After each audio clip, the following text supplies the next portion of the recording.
l'as dit, le conflit en Ukraine a secoué l'Europe, il se poursuit et donc on voit une course à l'armement, notamment, en France, mais aussi, en Allemagne. Quelles sont les nouvelles règles qui vont favoriser l'investissement dans un armement made in Europe? Heu, j'ai très prosaïquement, l'argent. Parce que avant d'acheter européen, il faut déjà avoir l'argent pour acheter. Les Allemands peuvent s'endetter, ils ont largement la place. Les autres pays ont pas tellement de ressources, hein. En France, on a vu qu'il fallait lever des financements pour les PME, le tissu.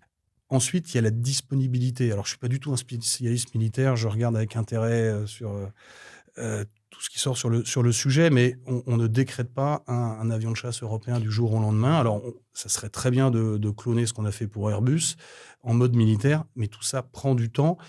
J'aime à croire que les Européens vont bâtir cela en attendant et pour répondre à une forme d'urgence, puisqu'on sait que la Russie est passée en économie de guerre, c'est-à-dire avec des dépenses du PIB qui sont absolument colossales pour autant qu'on ait les chiffres. L'Europe doit faire attention.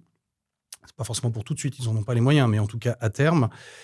Et donc dans l'urgence, il y a vraiment que les États-Unis qui ont la capacité à délivrer en volume. Maintenant, il faudra une forme de préférence européenne, à terme, une fois qu'on aura les capacités de produire en quantité et en qualité, ce qui est nécessaire de ce point de vue-là. C'est pour ça que le secteur de la défense a énormément monté, en bourse. L'assurance vie, c'est simple, c'est l'enveloppe d'investissement préférée des Français. Le problème, c'est que la plupart des contrats sont bourrés de frais. Frais de versement, frais de gestion, frais de contrat, frais de support, frais d'arbitrage. C'est un véritable millefeuille indigeste auquel vous allez faire face. Combinés, ces frais peuvent vite atteindre plus de 3% par an pour les acteurs traditionnels comme les grandes banques. Si vous suivez cette chaîne, vous le savez, 3% par an, c'est près de 60% de manque à gagner sur 30 ans. C'est exactement pour cette raison que j'ai lancé un contrat d'assurance vie avec des frais bas. Les frais de gestion commencent à 0,99% et évoluent en fonction de votre abonnement Finari. C'est simple, ce contrat, c'est l'un des moins chers sur le marché pour la gestion profilée. Et pour les fans de gestion libre, cette dernière arrive bientôt avec des frais encore plus bas et surtout, si vous souscrivez à une gestion profilée aujourd'hui, vous pourrez bien sûr passer à la gestion libre lorsqu'elle sera disponible. Cliquez sur le lien dans la description ou scannez le QR code qui s'affiche à l'écran afin de démarrer l'ouverture de votre contrat.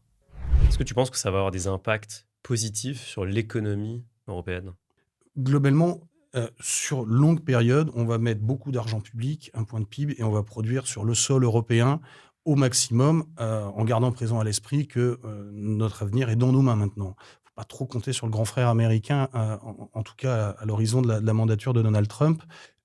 Tout ça, c'est des emplois, c'est de l'économie, c'est de l'argent public qui se déverse. Alors peut-être pas par les canaux habituels, hein, on n'est pas dans l'hélicoptère monnaie, là, on va plutôt faire des chars et des missiles, mais c'est des milliers d'emplois de sous-traitants. En revanche, ça prend du temps. On est sur du temps long, on n'est pas sur du temps court, même s'il y a beaucoup de choses qui sont déjà dans les prix des boîtes de la défense. Est-ce que si on vient au niveau français, tu as vu des mesures ou des décisions qui ont été prises suite aux droits de douane qui vont avoir un impact positif sur notre économie?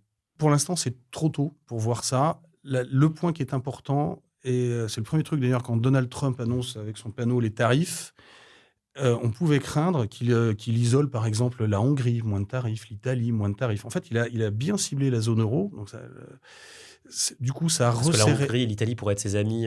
Voilà, on sait qu'il y a une affinité idéologique entre Viktor Orban, Madame Meloni, je crois qu'il est aux États-Unis aujourd'hui, puis qui revient, puis Jill Vance revient avec elle, en Italie.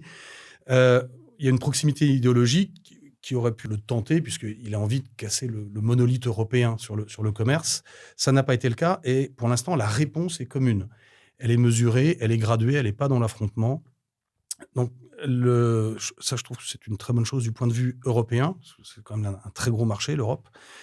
Et donc une réponse commune est plutôt souhaitable et dans la négociation. Donc il y a pas eu de surenchère, il y a pas eu le 125, 145, les derniers au score et cetera, comme avec la Chine.